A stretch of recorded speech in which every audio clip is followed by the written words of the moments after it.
Welcome to Washington Today on C-SPAN Radio for Thursday, June 15, 2023. President Joe Biden says that Ticketmaster and SeatGeek have agreed to make it easier to find all-in upfront pricing, including any service charge or other fees.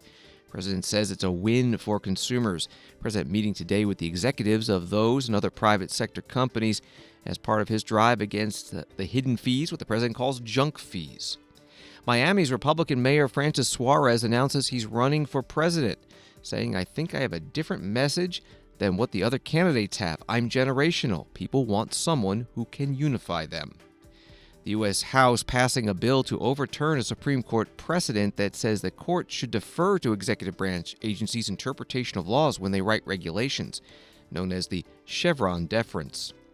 The Senate Transportation Committee postpones its markup of a Federal Aviation Administration reauthorization bill over disagreements about pilot training and whether to expand the number of long-distance flights allowed out of Ronald Reagan Washington National Airport. We'll talk about this with Washington Post transportation reporter Ian Duncan. Secretary of State Antony Blinken releases the annual report on country's efforts to combat human trafficking. Defense Secretary Lloyd Austin and General Mark Milley, chair of the Joint Chiefs of Staff, assess Ukraine's counteroffensive against the Russian military in eastern Ukraine. And U.S. Senator Tommy Tuberville, Republican from Alabama, continues to block votes on military nominations in protest of a Pentagon policy on abortion. And we begin with President Biden and that meeting to talk about junk fees. He opened his remarks, though, on a different issue, an economic issue. The announcement late Wednesday that the union representing dock workers at 29 ports on the West Coast has reached a tentative labor contract with port managers after more than a year of talks. The Washington Post reports that if both parties ratify the agreement, it will end a bitter labor dispute that had temporarily shuttered some of North America's most important ports of entry. The Pacific Maritime Association, which represents port owners, has accused the union of slowing down commerce through coordinated walkouts. That was from the Washington Post. Here is President Biden today. Before I begin, I want to thank everyone involved in reaching a tentative agreement at our ports on the West Coast. This deal shows collective bargaining works. When employers and workers come together to agree on a deal that works for both of them, it's good for the economy and keeping our supply chain open. Special thanks to Acting Secretary of Labor Julie Su, who used to her deep experience and judgment to keep parties talking throughout the negotiations. And this is going to have a real positive impact on trade. She's shown she's a true leader, and I think she should be confirmed. I think she's up in the Senate today for a hearing, or confirmation hearing. And I want to thank both sides for staying at the table and reaching a deal. And special thanks to the longshore workers who worked historically through this pandemic, and it was really heroically as well. And we finally they're going to get the pay, the benefits, and the quality they deserve. President Biden in the Eisenhower Executive Office building right next to the White House. The primary topic of his event today, as reported by USA Today, Ticketmaster and mobile ticket vendor SeatGeek will no longer hide fees from total ticket costs amid pressure from President Joe Biden for companies to ditch so-called junk fees. The moves come after Live Nation Entertainment, the parent of Ticketmaster, faced criticism from the White House and Congress in January over ticket sales for pop star Taylor Swift's tour that included exorbitant hidden fees and platform outages, preventing some fans from buying tickets. That reporting from USA Today. More from President Biden. One of the major categories of junk fees are ones that companies charge right at the end of the purchasing process, after you've already spent the time comparing your options. The solution is what is called all-in pricing. And that's where companies fully disclose their fees up front when you start shopping, so you're not surprised at the end when you check out. The companies represented here today are voluntarily committing to all-in upfront pricing. Some of them have used this process for years to sell tickets, events like TickPick, DICE, and Newport Festival Foundation. Tens of millions of fans have already benefited from their decision. Others, like Airbnb, have started giving customers the option of seeing all-in prices since we called for action last year. and other businesses are committing today. Starting in September, Live Nation will automatically list all the prices up front for all tickets to events at more than 200 venues of its own, benefiting over 30 million customers. And it will give customers the option of an all-in price for all other tickets sold on its platform. The ticket seller SeatGeek is also set to give customers the option of seeing all-in upfront prices. And I'm pleased we're also joined by XBK, a small venue in Des Moines, Iowa, that's going to be using all upfront pricing for its 100 events a year as well. Folks, we're just at the latest private sector. These are just the latest private sector leaders who are responding to my call for action, and I'm asking their competitors to follow suit and adopt an all-in upfront pricing as well. This is a win for consumers, in my view, and proof that our crackdown on junk fees has real momentum. But there's more to do to address the problem of online ticketing, to address the problems in online ticketing industry, and to get junk fees across all industries. President Biden and a roundtable meeting with the heads of those companies in the Eisenhower Executive Office building. After the president's remarks, a reporter asked about allegations of corruption, asking why did the Ukraine FBI informant file refer to you as the big guy? And the president responded, "Why'd you ask such a dumb question?" You can find the full video at our website, cspan.org. Miami's Republican Mayor Francis Suarez has filed the paperwork to run for president of the United States. The Miami Herald writes he's the first Hispanic candidate to enter the Republican primary field this cycle. A real estate attorney and the son of former Miami Mayor Javier Suarez. He was initially elected in 2017. He was overwhelmingly reelected in 2021 and serves as the president of the bipartisan U.S. Conference of Mayors. The article goes on, he has become well known for attracting technology investors to Miami. He previously met with PayPal co-founder Peter Thiel and has publicly courted Tesla CEO Elon Musk. He has also been a strong supporter of cryptocurrency, aiming to make the city a hub for digital currency. That from the Miami Herald. Mayor Suarez put out this video in which he jogs around his city. I have always been a runner. It's the best place to charge my body and clear my mind. We lived right here in Miami. This is where my parents began their American dream. This is my school.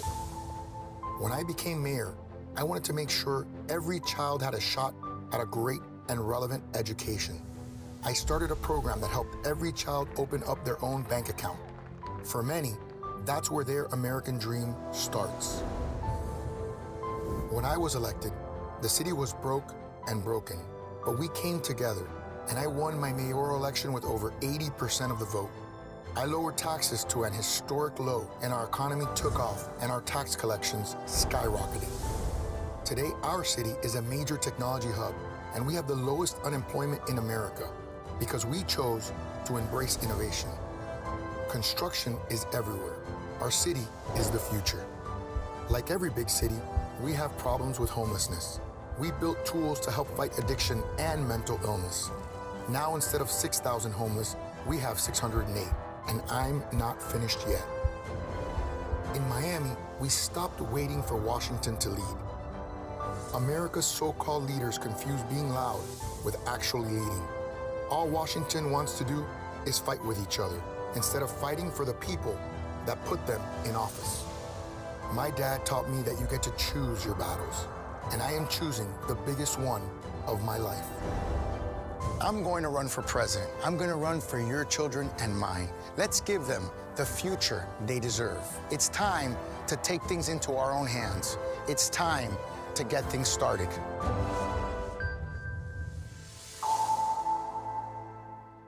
Miami Mayor Francis Suarez, a video announcement of his candidacy for president. He's now the third Floridian in the dozen or so Republican primary field. The others, Governor Ron DeSantis and former President Donald Trump. Mayor Suarez is speaking tonight at the Ronald Reagan Presidential Library and museum in California. C-SPAN is covering that event. Look for the air times in the coming days at our website, cspan.org. From Fox News, the U.S. House voted Thursday to overturn a 1984 Supreme Court ruling that Republicans say gave the executive branch too much power to impose regulations that cost Americans trillions of dollars each year. Lawmakers approved the Separation of Powers Restoration Act, or SOPRA, in a mostly party line vote of 220 to 211. That Supreme Court decision that's referenced is Chevron USA Incorporated v. Natural Resources Defense Council Incorporated.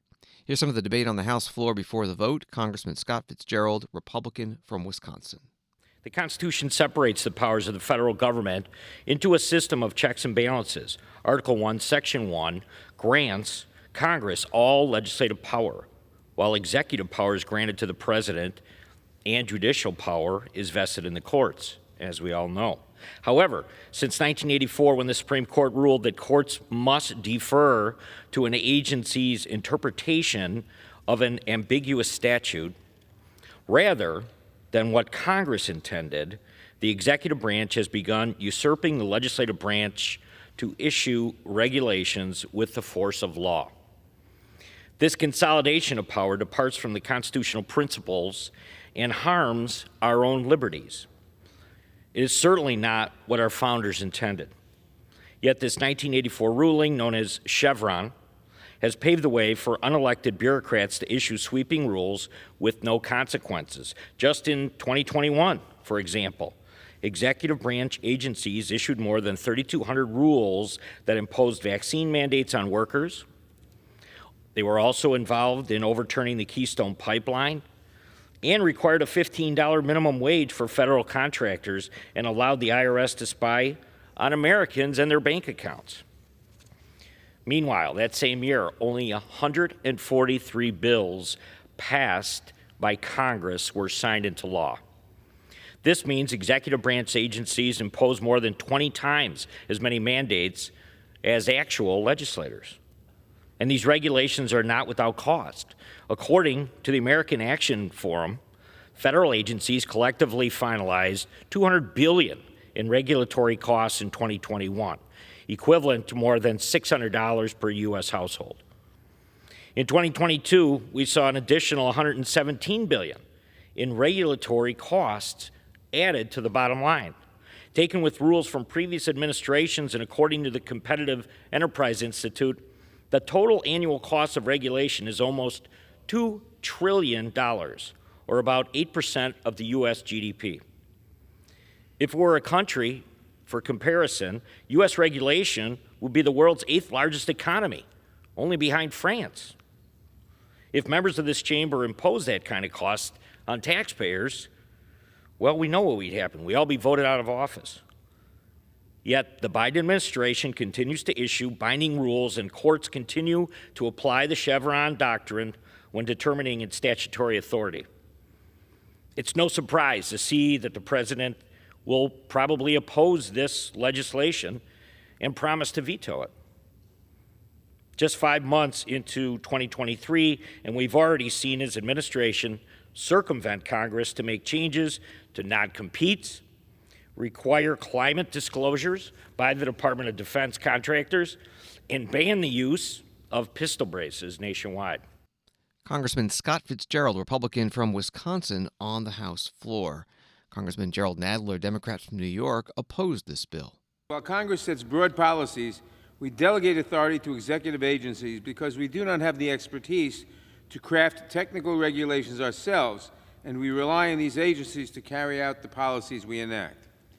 Under the Chevron doctrine, courts respect the careful process undertaken by the dedicated professionals at our federal agencies, many of whom have decades of experience and vast technical expertise.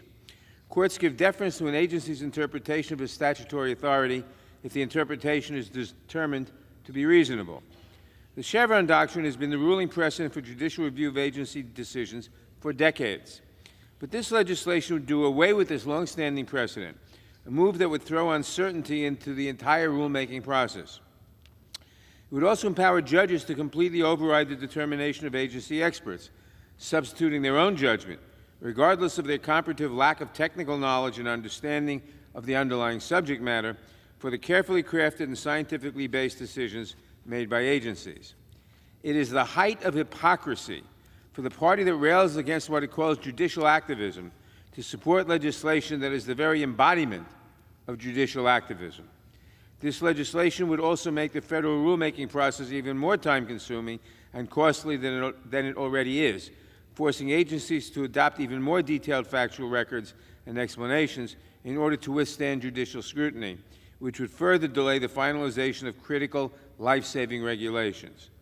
These are regulations that protect the quality of the air we breathe, the water we drink, the food we consume, and the safety of the products we use. But this legislation is just the latest step in the Republicans' decades-long assault on the regulatory process, trying to add hurdle after hurdle on the ability to issue regulations that protect public health and safety, regulations whose benefits consistently outweigh their cost, often by many multiples. Congressman Gerald Nadler, Democrat from New York, on the House floor. The House went on to pass this bill by a vote of 220 to 211. It was almost all voting along party lines. Republicans, yes, and Democrats, no. One Republican voted no, Matt Gaetz of Florida, and one Democrat voted yes, Henry Cuellar of Texas. The bill now heads to the Senate. On Wall Street today, the Dow up 428, NASDAQ up 156, S&P at 53.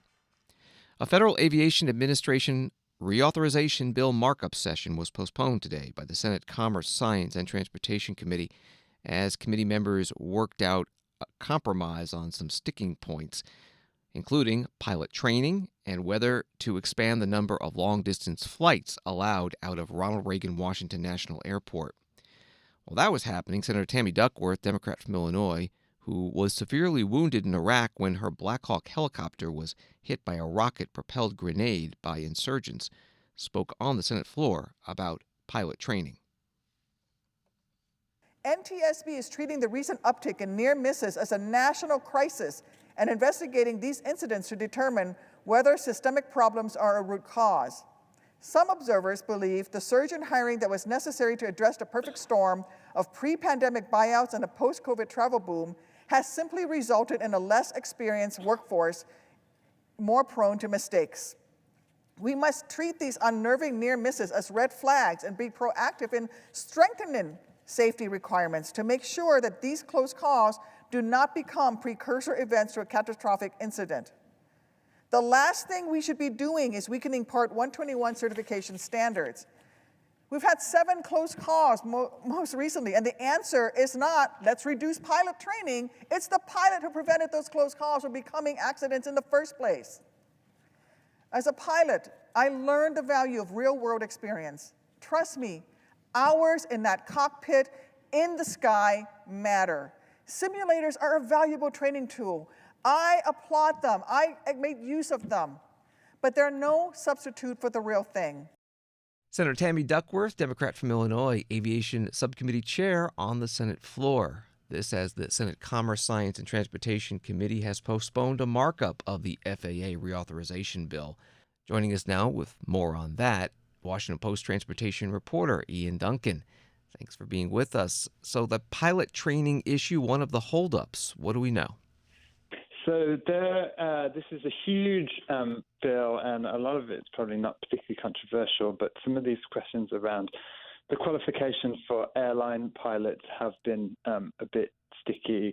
So there's been a rule in place for at least a decade now that says if you want to be an airline pilot, you need 1,500 flight hours, generally speaking.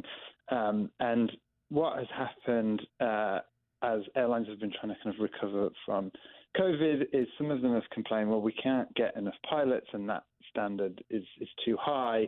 And so is there a way that we can change that? And so there was a kind of amendment proposed to this big bill that would give pilots a way to get a little bit more credit towards those 1,500 hours without necessarily having to be, up in the cockpit. But anything that touches on this issue just ends up being hugely controversial. Another brewing battle in the FAA reauthorization, adding more long-distance flights out of Ronald Reagan Washington National Airport. Who wants them and who is opposed? So this is one that doesn't break down along the typical party lines. It's sort of geographic, and then it's all to do with which airlines have a good position at which airport in the region. So Delta Airlines is essentially the one pushing for more long-distance flights into International Airport, Reagan Airport. And so that has the support generally of people in Congress who live further away from Washington, because there's this perimeter that says generally flights have to only be pretty close to the city to be able to use that airport. And so then the other airlines that have maybe a stronger position in Washington want to keep the rules the way they are, and so it's become quite a big fight. And so our understanding is that there probably is going to be a deal to add a little bit more capacity at national, which would probably be sort of a victory for Delta, but it also would have to be hashed out between the House and the Senate, so we'll see where it goes. The senators from Virginia and Maryland wrote an op-ed in the Washington Post, all opposing it and saying they'll go to any lengths to stop this. That's right. So the lawmakers in this area see this as kind of meddling in their backyard by people from literally thousands of miles away. And so they are very keen on kind of protecting the status quo. And so we'll see if they're able to muster up enough support to kind of protect the way things are at the moment. What's the feeling in the U.S. House, whether to add more slots or not? So the House considered its version of this bill. There is a debate going on over there, but they haven't put anything down on paper as part of the bill. And so that sort of remains to be seen. I think this will ultimately be destined for a committee between the House and the Senate, where they'll have to resolve the differences between their bills to get a final product before the fall. We're talking with Washington Post transportation reporter Ian Duncan. We're talking about amendments to the Federal Aviation Administration authorization bill. When is the deadline to have this passed? So the current bill expires at the end of September. And the leaders of the Senate and the House committees have been very clear all through the spring that they really want a 5-year bill in place and signed by the president.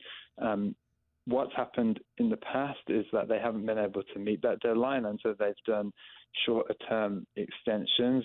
I think a lot of the groundwork and the kind of big issues have been hashed out, but like as we've seen this week, there are these issues that there is an agreement on which could slow things down.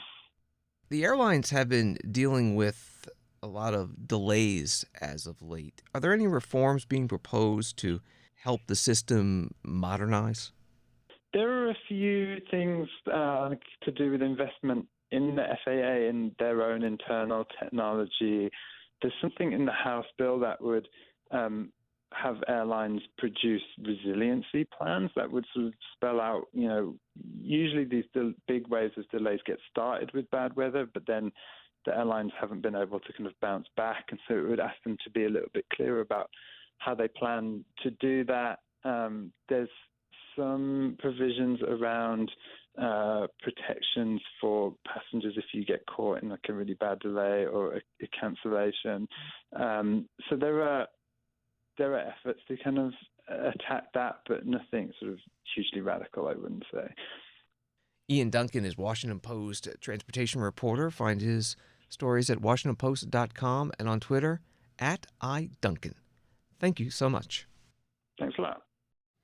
An article in Airways magazine has this note. In 1966, U.S. Congress passed the DCA perimeter rule, which saw restrictions to the number of long-distance flights over a 1,250-mile radius allowed from the airport. Currently, just 20 daily round trips to 10 routes over the perimeter to and from DCA are operated by 7 airlines. DCA is the code for Ronald Reagan Washington National Airport. Washington Today continues in a moment. When citizens are truly informed, our republic thrives. Get informed straight from the source on C-SPAN. Unfiltered, unbiased, word for word. From the nation's capital to wherever you are. Because the opinion that matters the most is your own. This is what democracy looks like. C-SPAN, powered by cable.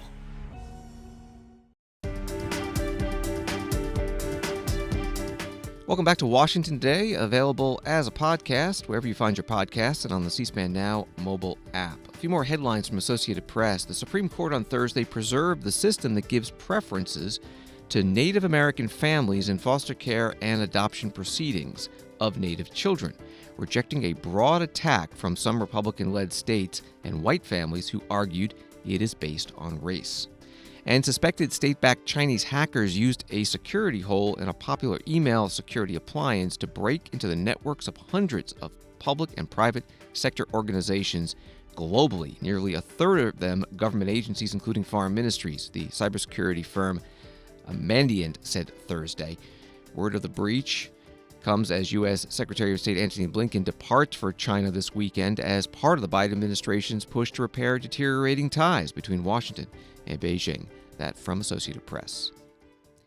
Secretary of State Blinken today released the 2023 Trafficking in Persons report. At the State Department website, they explain the TIP, or TIP, report assesses government efforts around the world to combat human trafficking and highlights strategies to address this crime and protect the victims. This year's report, the 23rd edition, includes narratives for 188 countries and territories, including the United States. Secretary Blinken speaking at the State Department, talking about some of the highlights and the lowlights. This year's report shows a picture of steady progress around the world, with dozens of countries making significant strides in preventing trafficking, in protecting survivors, in prosecuting those who carry out this crime. In Seychelles, the national government offered enhanced training to airport staff and police officers to better spot trafficking. The government also instituted new policies to screen vulnerable populations, like migrants at transit points, for trafficking indicators. That's helped them identify more victims than ever before and convict a record number of traffickers. Hong Kong launched a new hotline to help trafficking victims report fraudulent overseas employment scams and to get help. In its first month, that hotline received hundreds of calls, leading to several investigations. In Denmark, authorities led a renewed focus on and committed additional resources to combating human trafficking, identifying more victims, prosecuting and convicting more traffickers. So, that's the good news, and these are just examples of it. The report also highlights a number of concerning trends. The first is the continued expansion of forced labor, as the pandemic disrupted supply chains around the world and spiked demand in certain industries like PPE production. Exploitative employers used a host of tactics to take advantage of lower paid and more vulnerable workers. The second is the rise in labor trafficking using online scams, which have proliferated as more of the world gains access to the internet. The pandemic supercharged this trend. Traffickers capitalized on widespread unemployment to recruit victims with fake job listings and then force them to run international scams. Third, the report exposes the risks facing an often overlooked segment of trafficking victims, boys and young men. According to a recent report by the United Nations Office on Drugs and Crime, between 2004 and 2020, the percentage of boys identified as victims of human trafficking rose fivefold. Now, for years, there's been a widely held but incorrect belief that trafficking affects exclusively female victims. This false perception has had some, quite frankly, devastating and tangible consequences, with far fewer support services typically allocated to male victims of trafficking. The reality is that any person, regardless of sex, regardless of gender identity, can be targeted by human traffickers. And so governments, civil society, the private sector, all of us have to develop resources for all populations including male victims. Secretary of State Antony Blinken at the State Department in Washington on the release of the 2023 Trafficking in Persons report. The report puts the 188 nations and territories into 4 tiers based on their efforts to combat human trafficking: Tier 1, Tier 2, Tier 2 watch list, and Tier 3. The Tier 2 watch list is for countries which are making efforts to come into compliance with the U.S.'s Trafficking Victims Protection Act. And Tier 3, nations who do not make any meaningful efforts to stop trafficking. Tier 3 currently includes Afghanistan, China, Cuba, Iran, North Korea, Russia, Syria, and Venezuela. Cindy Dyer is the U.S. Ambassador at Large to monitor and combat trafficking in persons. She joined the State Department's regular press briefing today and was asked how the war in Ukraine is putting refugees at risk for trafficking. Can we speak to some of the new vulnerabilities that Russia's war against Ukraine has created and its long and short-term impacts, both in the region and globally, please? Thanks so much. Thank you so much for asking about that. We remain deeply concerned of human trafficking faced by all of those fleeing the war in Ukraine. Russia's full-scale invasion of Ukraine forced more than 8 million people to flee Ukraine and displaced 1.5 million more within its borders as of May 2023. We are actively watching and observing. We were glad that governments and organizations have actually identified relatively few confirmed cases of human trafficking among those refugees. However, we remain very concerned and are working closely with our allies in Europe to really vigorously monitor this system. And we are particularly concerned about the trafficking also within Ukraine due to Russia's invasion, particularly for children and internally displaced persons. That the narrative in Ukraine is very thorough, very well researched. I encourage you to read it. It will include much more specific information. Cindy Dyer, U.S. Ambassador at Large to monitor and combat trafficking in persons, at today's State Department briefing on the release of this year's Trafficking in Persons report. The New York Times has a story about the war in Ukraine as Russia launches more artillery, mortar, and airstrikes in an attempt to slow Ukraine's counteroffensive. Ukrainian defense officials on Thursday reported slow progress along multiple lines of attack in the country's southeast. It is very difficult to advance, Hanna Malyar, a deputy Ukrainian defense minister, told reporters, adding that fields littered with Russian mines were also an obstacle to the Ukrainian push. For a third straight day, Ukraine did not claim to have retaken any settlements, but said its forces were attacking Russian defenses in multiple areas along the front line. That from the New York Times.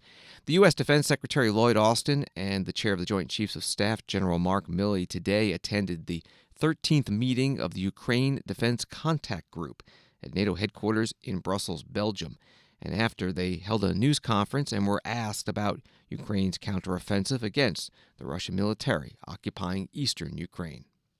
First question, go to Dan Lamothe, Washington Post. Gentlemen, good afternoon. Thanks for your time today. Question for Secretary Austin, please. We've started to see battlefield losses in this Ukrainian counteroffensive emerge online and otherwise. To what degree do they concern you? And do you anticipate additional commitments of U.S. fighting vehicles to bolster the counteroffensive as it moves forward?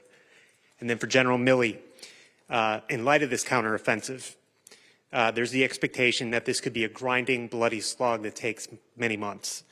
To what degree and what kind of patience do you anticipate will be necessary, not just for Ukrainians, but the American people and taxpayers, and the military alliance that is supporting Ukraine as this goes on?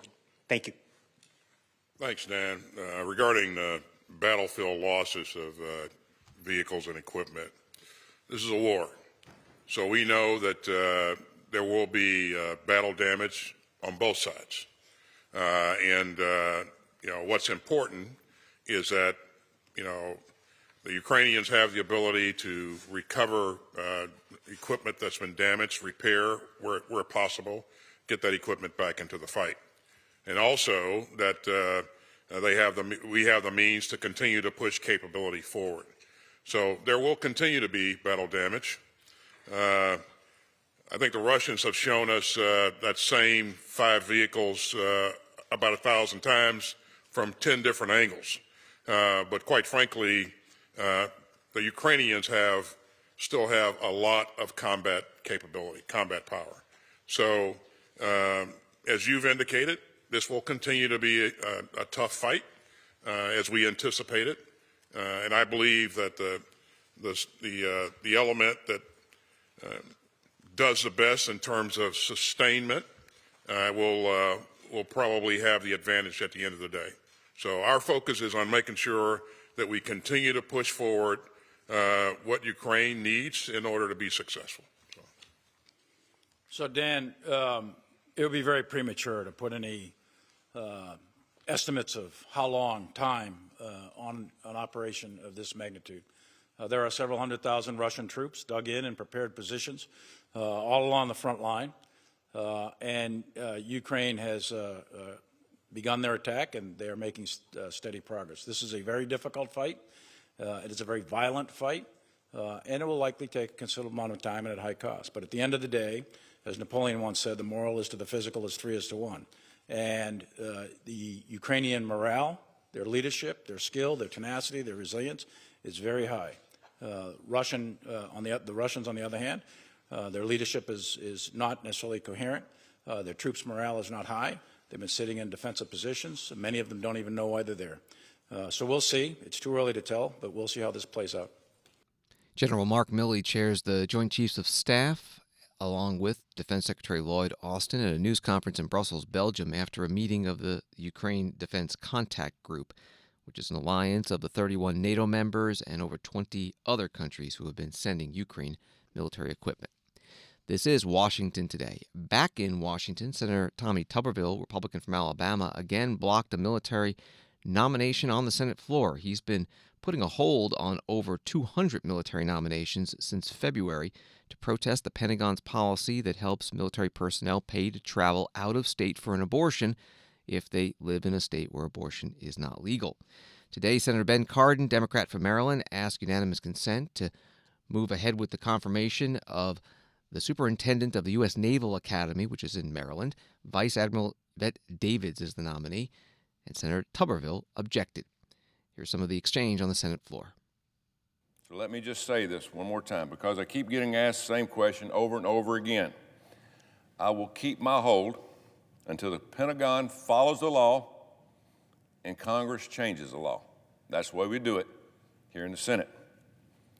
A show vote in committee is not good enough. We can do that all we want, but it's not going to make any difference. An amendment that gets stripped out on the floor by Senator Schumer is not good enough. What I've said from the beginning, either follow the law or change it. Follow the law that we have made in this body or change the law. The burden is not on me. It's not on me to pass this legislation. This is an illegal policy that they've changed to. So let's, in this body, discuss it and go one way or the other. The burden is on the administration to stop breaking the law, and that's exactly what's going on here. There are 2 conditions that would get me to stop this and drop this hold. And I think everybody knows those conditions. So because of that, Mr. President, I object. Mr. President. Objection is heard. Senator from Maryland.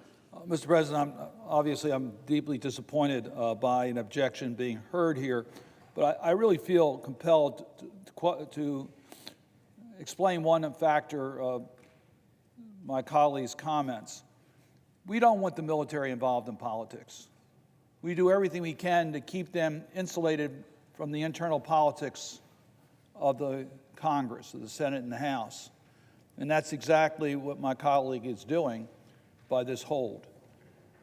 We're responsible to make sure that we support our men and women in harm's way. Having the military academies properly managed is part of our responsibility so that they have the tools they need to defend our nation. Senator Ben Cardin, Democrat from Maryland, and Senator Tommy Tuberville, Republican from Alabama, on the Senate floor. Senator Tuberville objecting to unanimous consent to move ahead with the nomination of superintendent for the Naval Academy. Senator Tuberville referring to a committee vote not being enough. There were reports that Senator Joni Ernst, Republican from Iowa, this week offered to have an amendment in committee to the National Defense Authorization Act this year that would reverse the Pentagon's abortion policy in exchange for his dropping his hold on military nominations. And in sports news, the annual congressional baseball game was played last night at Nationals Park in Washington, D.C. The game was aired on C-SPAN television in its entirety. Here's the call of the final out, the final score, and the wrap-up from Fox broadcaster John Walton and Fox News senior congressional correspondent Chad Pergram. One last chance for the Democrats. Cardenas at the plate. Tony Cardenas from the California 29th. And he'll make good contact with it, put it up in the air, popped up on the infield. It is caught, no, dropped at first base. Feenstra had it in his glove. They will touch first base anyway, and that is the end of the game. The Republicans have won this one by a final score of 16-6. Well, I tell you, we thought they were going to get an extra base runner there at the last second, John. The celebration on the field for the guys clad in red. The two teams will come together. And what is a great show at the end here. The Democrats walking over after the GOP has finished celebrating, and they will shake hands across the diamond. And as it should be on this night, the Republicans win their third consecutive congressional baseball game, and they win it by 10 tonight. Final score 16-6. Chad, your final thoughts for this one? Well, Linda Sanchez will have to wait another season, to get her first W as the first female manager here. The Democrats did put up 6 runs on the scoreboard, though. And as I said earlier, I'm going to look around the Capitol tomorrow, John, and see who has ice packs on. A lot of hit batsmen tonight. Hamstrings, Max Miller pulling up lame, William Timmons on the base paths. They might have to go see the office of the attending physician. Chad Pergram, Fox News senior congressional correspondent and play-by-play announcer John Walton, Wednesday night at Nationals Park, the congressional baseball game for charity. Today, Chad Pergram was at a news conference with the House Democratic leader Hakeem Jeffries, ribbing him about his prediction the Democrats would be beating the Republicans this year. Thank you, everyone. Well, your prediction actually, about the ball game was wrong. That's okay, though, because I've been here since 2012, and in that time, Democrats still have a winning record. You say yeah. I appreciate it. House Minority Leader Hakeem Jeffries, Democrat from New York, with Fox News reporter Chad Pergram at a news conference today. ABC 7 in Washington reports that last night's congressional baseball game broke records for attendance and money raised for charity. Over 20,000 tickets sold, more than $1.8 million for local charities, including the Boys and Girls Clubs of Greater Washington, the Washington Literacy Center, the Washington National Philanthropies, and United States Capitol Police Memorial Fund. Thanks for listening to Washington Today. Sign up for C-SPAN's evening newsletter word for word to get the stories Washington is talking about. Emailed to you every day. Subscribe at c-span.org/connect. Have a good night.